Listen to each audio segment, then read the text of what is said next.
Yeah, so we're really focusing on the carer, and they have multiple roles. So when they're looking after somebody at the end of life, they are a relative as well. So they're often a husband or a wife or a daughter, as well as being a carer. And we have to look after both sides.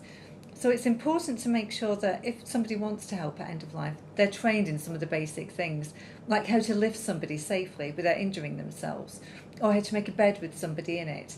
Because you know that if you can do a task well and you can do it quickly, then that really helps that sense of satisfaction. But they're also, as I said, a family member, so we want to look after them as carers as well. And hospices will offer things like carers groups. They'll offer maybe a massage once a month or once a week, or somewhere they can come and talk to somebody and be looked after as themselves. And what people often say is when they've got hospice care and the nurse comes into the home or they go into a hospice, they feel that they can relax and be a family member again because somebody is helping with the care. So it's about all of that. And then, of course, it's about preparing for loss. So we talk about pre-bereavement grief, because you're losing things as your relationship is changing, and being able to talk about that, as a couple or as a family when that person's still there, and then being able to transition that bereavement support when they're no longer there, and you're dealing with those feelings of bereavement and grief and loss, and looking to the future and planning about how your life will change, both practically and emotionally. So in terms of timescale, there really isn't one.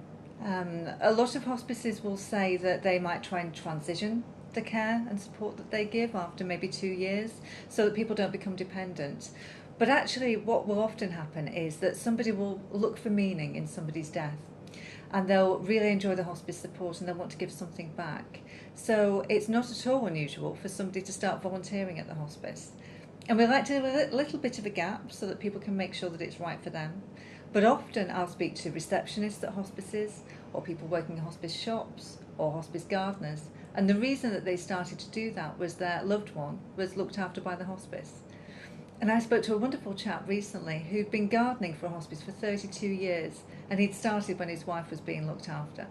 And then he just saw that as his place he could go, and somewhere where he could be on his own and think about his wife. But also, by that point, the hospice garden was his garden, and he really didn't want anybody taking over his beautiful lawn and his beautiful planting, because that was his as well. So he created something beautiful out of loss. And I think that's what happens. So even when people don't want to come back and volunteer, they will often come back on a set day every year.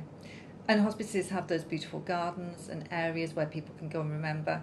They have multi-faith spiritual rooms, and they'll often put services on, and they'll remember people who died on that particular day a year ago, or any particular year, and people will come in and remember. So that support is really there for as long as people need it, but it will change over time because people's needs will change.